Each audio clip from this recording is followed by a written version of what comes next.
नीलम class में आ ही रही थी कि अचानक वो बहुत तेज की गिर जाती है। उसकी बैसाखी एक तरफ जाकर गिरती है। ये लंगड़ी का रोजाना का यही ड्रामा है, आते ही पूरी क्लास का माहौल बिगाड़ देती है। नीलम, मेरी बच्ची कैसे गिर गई? उठ बेटा उठ। नीलम, ये तेरी बैसाखी, ये ले। सोनिया और नीलम एक ही कॉलेज में पढ़ती हैं। नीलम एक गरीब अपाहिज लड़की है। उसकी माँ रमा उसी कॉलेज में सफाई का काम करती है। नीलम पढ़ने में अच्छी है, साथ ही रमा भी वहीं काम करती है। इसी वजह से नीलम को इसी कॉलेज में एडमिशन मिल गया। सोनिया एक पैसे वाली लड़की है जो बात बात पर नीलम और उसकी माँ का अपमान करती रहती है। एक सुबह, रमा आंटी पोछा लगाओ तो मेरी बेंच पर ये चाय की बूंदें भी साफ कर देना। माँ को कितने दुख झेलने पड़ रहे हैं। काश मैं अपाहिज न होती तो माँ को ये दिन न देखने पड़ते। बापू भी शराब पीकर रोज माँ को मारते पीटते हैं। वो भी मेरी वजह से कितना कुछ सुनती हैं। नीलम का पिता रमेश शराबी था। रोज रात को पीकर वो उसकी माँ रमा को मारता पीटता था। रमा बेचारी कॉलेज में साफ सफाई का काम करके घर का गुजारा करती थी और किसी तरह वो अपनी बेटी नीलम को पढ़ा रही थी। नीलम जब अपने पिता के दुर्व्यवहार को देखती तो बहुत रोती। एक शाम तो हद ही हो गई जब रमेश कुछ लोगों को घर ले आया। जी आइए आइए। रमा, ये सुंदरलाल जी हैं। इस शहर के बड़े व्यापारियों में से एक हैं। मैंने इन्हें अपनी नीलम के बारे में बताया था। ये नीलम से शादी के लिए तैयार हो गए हैं। मैंने तो कह दिया है, हमारे पास लड़की के सिवा कुछ नहीं है देने के लिए। जरा इधर आना। ये लड़का नहीं, एक 60 से 65 वर्ष का बूढ़ा इंसान है। जरा इसकी उम्र तो देखो। तुम इसके साथ अपनी बेटी की शादी करना चाहते हो? खबरदार, तेरी जरा सी आवाज भी आई। एक तो तेरी लड़की के लिए रिश्ता ढूंढ कर लाया हूं। ऐसे नखरे दिखा रही है जैसे तेरी लड़की कहीं की हूर की परी हो। सबको पता है हमारे नसीब फूटे हुए हैं। हमारी बेटी लंगड़ी है। जब तक मैं जिंदा हूं मैं अपनी बेटी को ऐसे ही किसी के गले नहीं बांध दूंगी। कितने पैसे खाए हैं इन लोगों से शराब पीने के लिए। हमें कोई शादी नहीं करनी। आप सब यहाँ से चले जाइए। मेरी बेइज्जती करने के लिए तू यहाँ लेकर आया था। एक तो तेरी अपाहिज लड़की पर तरस खाकर मैंने उससे शादी करने के लिए हाँ कह दी। चलो भाइयों यहाँ से। सारी उम्र अपनी लंगड़ी बेटी को बैठा कर रखना। तेरी वजह से मेरा कितना नुकसान हो गया। ये वैसे कुछ काम की नहीं, कम से कम इसकी शादी के बदले कुछ फायदा हो जाता। पूरे 2 लाख रुपए सुंदरलाल जी शादी के बदले देने वाले थे मुझे। तूने सब खराब कर दिया। हट, बोतल चढ़ाने दे। सारा नशा उतार दिया। रमेश एक लालची पिता था। वो चाहता था कि वो नीलम की शादी उस अमीर सुंदरलाल से कर दे ताकि उसे पैसे मिल जाएं। इसलिए वो सुंदरलाल को दोबारा मनाने के बारे में सोचने लगा। नया साल आने वाला था। सोनिया कॉलेज में एक अनाउंसमेंट करने वाली थी। फ्रेंड्स, मैं आप सबको बताना चाहती हूँ कि इस बार न्यू ईयर की पार्टी मेरी तरफ से है और आप सब इनवाइट हो। ये पार्टी मैं एक बहुत ही मशहूर क्लब में देने जा रही हूँ। फिर तो बहुत मजा आने वाला है। तुम्हारे नए साल की पार्टी का अलग ही मजा है। ड्रिंक्स, स्नैक्स, डांस पार्टी और बहुत कुछ। ये सोनिया लंगड़ी को भी बुलाना है क्या? वो देख क्लास में आ रही है। अरे बुला लूंगी, इसको भी बड़ा मजा आने वाला है। कोई ना कोई मनोरंजन करने वाला भी तो होना चाहिए, वरना पूरी पार्टी बोर जाएगी। रुक, मैं इसको आने के लिए कहती हूँ। नीलम, मैं अपने घर पर नए साल की पार्टी करने जा रही हूँ। वो बुलाए है। मैं चाहती हूँ कि तुम भी इस नए साल की पार्टी में जरूर आओ। देखो, मना मत करना। मैं चाहती हूँ कि हम सारे आपसी भेदभाव मिटाकर नए साल की शुरुआत करें। काम्या, तुम्हें भी आना है। मुझे पता है तुम नीलम की बेस्ट फ्रेंड हो तो तुम दोनों का साथ भी रहेगा। ठीक है सोनिया, मैं और नीलम आ जाएंगे। तो ठीक है, कल रात तुम सब टाइम पर क्लब पहुंच जाना। काम्या, तुझे तो पता है मैं पार्टी और क्लब वगैरह नहीं जाती, फिर तूने हाँ क्यों बोल दिया? मैंने सुना है सोनिया की न्यू ईयर पार्टी देखने वाली होती है। चल लेंगे ना, फिर न्यू ईयर पार्टी रोज रोज थोड़ी होती है। ठीक है, पर एक बार माँ से पूछ लूं। घर जाकर नीलम रमा को सारी बात बताती है। नीलम, सोनिया का स्वभाव तो तुम जानती हो, पता नहीं तुम्हें भेजते हुए डर लग रहा है। आंटी जी आप घबराओ नहीं, नीलम अकेली नहीं जा रही है, मैं भी उसके साथ पार्टी में जा रही हूँ। हम कुछ देर रुककर वापस आ जाएंगे। ठीक है काम्या, कुछ देर के लिए हम चलते हैं। नीलम और काम्या सोनिया की न्यू ईयर की पार्टी में चली जाती है। नीलम एक गरीब परिवार में पली बड़ी थी। वो पहली बार ही किसी क्लब पार्टी में आई थी। सोनिया, ये लड़की कौन है जिसे पार्टी में बुला लिया है? मोंटी तुम देखते जाओ, पार्टी का मजा दुगना करने के लिए ही इसे यहाँ बुलाया है। काम्या मैं कुछ देर यहाँ बैठ जाती हूँ, तुम मेरी चिंता मत करो, तुम दोस्तों के बीच एंजॉय करो। ठीक है, फिर मैं थोड़ी देर में सबसे मिलकर तेरे पास आती हूँ, तू यहाँ बैठ जा। इतनी देर में सोनिया माइक पर अनाउंसमेंट करने लगती है। फ्रेंड्स, जैसा कि आपको पता है अगले 1 घंटे में हम सब नए साल में एंटर करेंगे, तो अभी सब लोग डांस फ्लोर पर आएंगे और झूम कर नाच कर नए साल का स्वागत करेंगे। सब लोग आ चुके हैं, म्यूजिक प्लीज। नीलम तुम वहाँ टेबल पर क्या कर रही हो? तुम डांस करने नहीं आ रही क्या? अरे सोनिया, भूल गई, ये तो लंगड़ी है, ये ठीक से खड़ी भी नहीं हो पाएगी और तुम इसे नाचने के लिए बोल रही हो। ओह, मैं तो भूल ही गई।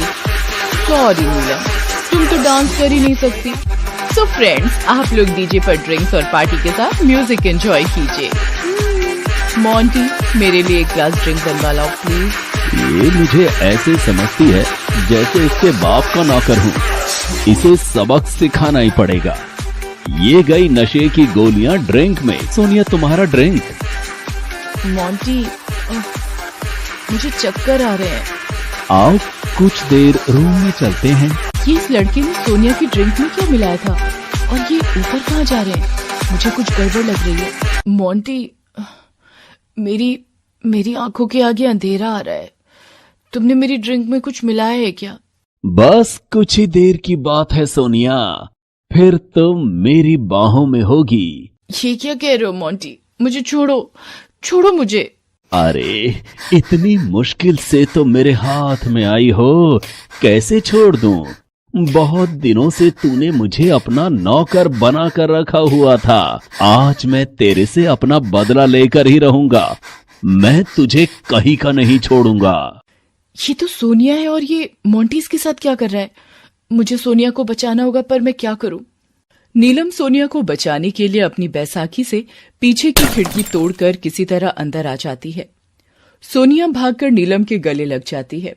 नीलम अपनी बैसाखी से मोंटी पर वार करती है। इतनी देर में सोनिया कमरे का दरवाजा खोल देती है और होटल स्टाफ शोर सुनकर अंदर आ जाता है। सर, ये लड़का मोंटी मेरे साथ जबरदस्ती कर रहा था। आप चिंता मत कीजिए मैडम, मैं अभी पुलिस को बुलाकर इसे गिरफ्तार करवाता हूँ। आप घबराइए मत। सोनिया तुम ठीक हो ना? नीलम, आज तुम्हारी वजह से भगवान का शुक्र है मैंने मोंटी को तुम्हारी ड्रिंक में कुछ मिलाते देख लिया। मुझे उस पर शक हुआ और सही वक्त पर मैं वहां पहुंच गई। वैसे नया साल मुबारक हो सोनिया, 12 बज गए हैं। तुम्हें भी नया साल मुबारक हो नीलम। मैंने तुम्हारा हमेशा अपमान किया, मुझे माफ कर देना। सोनिया, पिछली सारी बातें भुलाकर अब नए साल में नई खुशियों का स्वागत करो। अगले दिन सोनिया नीलम को लेने उसके घर जाती है। नए साल का पहला दिन है। मैं सोच रही हूँ नीलम ने मेरी बहुत सहायता की है, उसे आज साथ में कॉलेज लेकर जाऊंगी। अरे ये तो पापा की गाड़ी है, ये नीलम के घर के बाहर कैसे? सुंदरलाल जी, अब नीलम मना नहीं करेगी। हमें आपके साथ हमारी बेटी नीलम का रिश्ता मंजूर है। आप सगाई की अंगूठी नीलम को पहना दीजिए। पापा शादी करने वाले हैं, वो भी मेरी सहेली नीलम के साथ? पापा, आपको शर्म आनी चाहिए, अपनी बेटी की उम्र की लड़की के साथ। छी छी पापा। नीलम, मेरे होते हुए अब तुम अपाहिज नहीं रहोगी। मैं तुम्हारे पैरों का इलाज करवाऊंगी। और पापा, आप यहां से चले जाओ तो ही अच्छा है।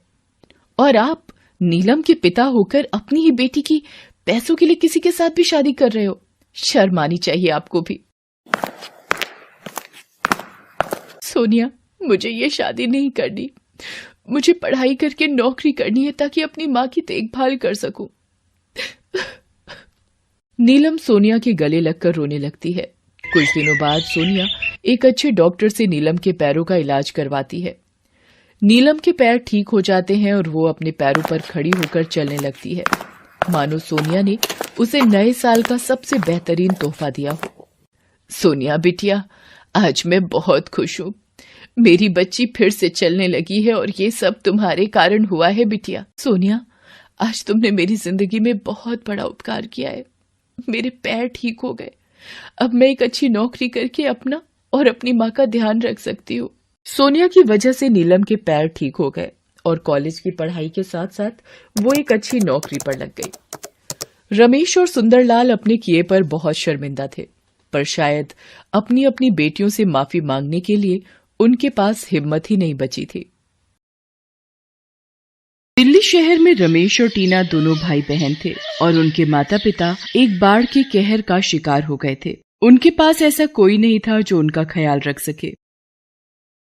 एक दिन वो दोनों खाने की तलाश में एक गली से दूसरी गली भटकते रहते थे। रमेश अपनी बहन टीना से बोलता है,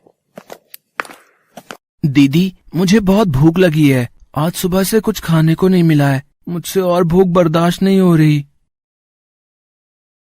रमेश, बस थोड़ा और इंतजार कर, हमें कुछ खाने को मिल ही जाएगा। तू चिंता मत कर, चल हम दूसरी गली में चलकर देखते हैं। दूसरी गली के बाहर एक गेट लगा हुआ था। उसके पास ही एक चौकीदार बैठा हुआ था। रमेश और टीना गली के अंदर जा ही रहे थे, तभी उन दोनों को वहां बैठा चौकीदार रोकता है। अरे अरे, कहाँ जा रहे हो? हैं? चलो निकलो यहाँ से, चलो। अंकल, हमने सुबह से कुछ नहीं खाया है, हमें अंदर जाने दो, क्या पता कोई हमें खाना दे दे। अरे यहाँ भीख मांगना मना है। चलो चलो, जाओ यहाँ से। दोनों बच्चे उदास होकर वहां से चले जाते हैं। तभी वो दोनों बच्चे चलते चलते एक घर के बाहर पहुंचते हैं। वहां एक महिला थी। माताजी, कुछ खाने के लिए दे दो ना, बहुत भूख लगी है। मेरे भाई ने कल से कुछ नहीं खाया है। चलो चलो भागो यहाँ से, पता नहीं कहाँ कहाँ से आ जाते हैं, इनका तो काम ही यही है। वो औरत भी उन दोनों को कुछ नहीं देती और अपने घर से भगा देती है। रमेश भूख से बेहाल हो रहा था। सुबह से चल चल कर थक गया था। चलते चलते वो दोनों एक बड़े से घर के सामने आकर रुक जाते हैं और आवाज लगाते हैं, सुनिए, कोई हमें खाना खिला दो। सुनिए, घर में कोई है क्या? क्या कोई हमें खाना दे सकता है? हमने कल से कुछ नहीं खाया है। तभी उनकी आवाज सुनकर एक लड़की घर से बाहर आती है। अरे, कौन हो तुम और ऐसे भीख क्यों मांग रहे हो? तुम्हारे माता पिता कहाँ हैं? उस लड़की की बात सुनकर दोनों बच्चे उदास हो जाते हैं। हमारे माता पिता नहीं रहे, हम दोनों अकेले हैं, इसलिए हम भीख मांग रहे हैं। क्या हुआ आपके माता पिता को? हमारे गांव में 2 दिनों से बहुत तेज बारिश हो रही थी और पास ही बने बांध में पानी का स्तर भी बहुत बढ़ गया था। इसी कारण मेरे पिता ने मेरी माता से कहा था, सरला, हमें जल्दी ही इस गांव से निकलना होगा। पानी का स्तर बहुत तेजी से बढ़ रहा है।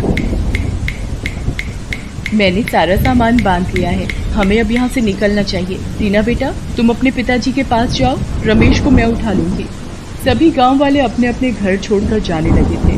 पानी का स्तर बहुत तेजी से बढ़ रहा था। मोहन और सरला अपने बच्चों को लिए आगे बढ़ रहे थे। तभी उनके पास एक बोट आती है। देखिए, अभी बोट में बैठने के लिए कोई जगह नहीं है, आप दूसरी बोट का इंतजार करिए, ठीक है? पानी का स्तर बहुत बढ़ गया है साहब, आप हमारे बच्चों को ही बस बैठा लीजिए। वो सिर्फ हम दोनों को ही बोट में बिठा लेते हैं, हमारे माता पिता वहीं रह जाते हैं और हमारी बोट जैसे ही आगे बढ़ती है, दूसरी ओर गांव में बना हुआ बांध टूट जाता है और पानी का सैलाब सबको अपने साथ बहा कर ले जाता है। उसी बाढ़ में हमारे माता पिता भी बह गए थे। अभी हमारे पास ना तो घर है और ना ही खाने के लिए खाना। अच्छा, तुम दोनों यहीं रुको, मैं तुम्हारे लिए कुछ खाने के लिए लाती हूँ। ये कहकर वो लड़की घर की ओर खाना लेने चली जाती है। रमेश और टीना वहीं घर के बाहर बैठकर उस लड़की के आने का इंतजार करते हैं और तभी उस घर में एक गाड़ी आती है और उस गाड़ी में से एक महिला बाहर निकलती है और जैसे ही वो रमेश और टीना को देखती है, वो गुस्से में तुरंत ही चिल्लाते हुए बोलती है, कौन हो तुम और यहाँ मेरे घर के आगे क्यों बैठे हो? निकलो यहाँ से, पता नहीं कहाँ कहाँ से आ जाते हैं। वो महिला बहुत ही अमीर और घमंडी थी। जी, हमें भूख लगी है, वो दीदी हमारे लिए खाना लेने के लिए अंदर गई है।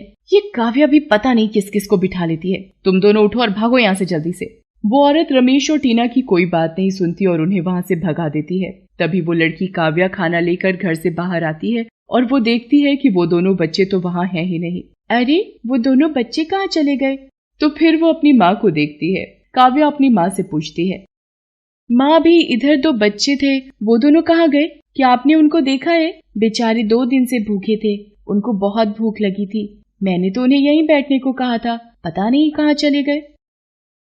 मैंने उन दोनों को यहाँ से भगा दिया। तो ऐसे किसी की भी बातों में मत आया कर। तुम्हें ये कितनी बार समझाया है, ये सिर्फ गरीब दिखते हैं, लेकिन ये बहुत चालाक होते हैं। मौका मिलते ही चोरी करके रफू चक्कर हो जाते हैं। माँ, वो दोनों बहुत अच्छे थे। उन बच्चों के माता पिता बाढ़ में बह गए थे, अब उनका कोई नहीं है, इसीलिए वो भीख मांगकर अपना गुजारा कर रहे हैं। काव्या की माँ उसकी बात नहीं सुनती और वो दोनों घर के अंदर चले जाते हैं। काव्या भी अपने कमरे में चली जाती है, लेकिन अभी भी काव्या उन बच्चों के बारे में सोचती रहती है। पता नहीं उन बच्चों को कहीं खाना मिला होगा भी या नहीं। और काव्या भगवान गणेश जी से प्रार्थना करती है, हे गणेश जी, जैसे आप मेरा साथ देते हो वैसे ही उन बच्चों पर भी अपनी कृपा करना। और दूसरी तरफ रमेश और टीना खाने के लिए दर दर भटक रहे थे। दीदी, मैं बहुत थक गया हूँ, चलो ना कहीं हम बैठ जाते हैं। ठीक है रमेश, अगर कोई पेड़ दिखेगा तो हम इस पेड़ के नीचे बैठकर थोड़ी देर आराम कर लेंगे। ये कहकर वो थोड़ी दूर आगे बढ़ते हैं, तभी उन्हें एक पेड़ दिख जाता है और वो दोनों उस पेड़ के नीचे बैठ जाते हैं।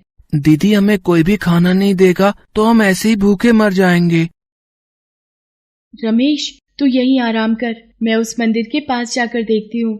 ये कहकर टीना मंदिर की तरफ जाती है। तभी उसे रास्ते में एक औरत मिलती है। वो एक फूल वाली थी। उसके ठेले का पहिया एक गड्ढे में फंस गया था। टीना उसके पास जाती है। क्या मैं आपकी मदद करूं? हाँ बेटा, मेरे ठेले का पहिया इस गड्ढे में फंस गया है, तुम मेरे साथ इसको धक्का लगवा दो। टीना उस औरत के साथ ठेले पर धक्का लगवाती है और ठेला गड्ढे से बाहर आ जाता है। धन्यवाद बेटा, क्या नाम है तुम्हारा? मेरा नाम टीना है आंटी। क्या आपके पास कुछ खाने के लिए है? मेरा भाई बहुत भूखा है। बेटा, अभी तो मेरे पास कुछ नहीं है। क्या तुम यहाँ अकेले हो? हाँ, हम दोनों भाई बहन ही एक दूसरे का सहारा हैं। ये बात सुनकर उसको उन पर दया आ जाती है। मेरा नाम सुधा है, तुम मेरे साथ मेरे घर चलो, मैं तुम्हें वहाँ कुछ खाने को दे दूंगी। मेरा घर यही पास में है।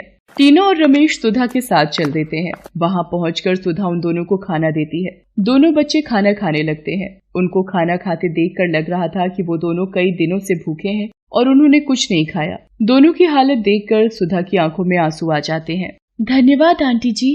धन्यवाद बेटा मेरा नहीं, गणेश जी का करो, क्योंकि उनकी ही कृपा से हम मिल पाए हैं। मैं भी अकेली हूँ इस दुनिया में, पर अब हम सब मिलकर एक साथ रहेंगे। टीना और रमेश ये सुनकर बहुत खुश हो जाते हैं। उसी दिन से वो तीनों साथ में रहते हैं और तीनों ही फूल बेचने भी जाया करते थे और वो एक परिवार के रूप में प्रेम से रहने लगे।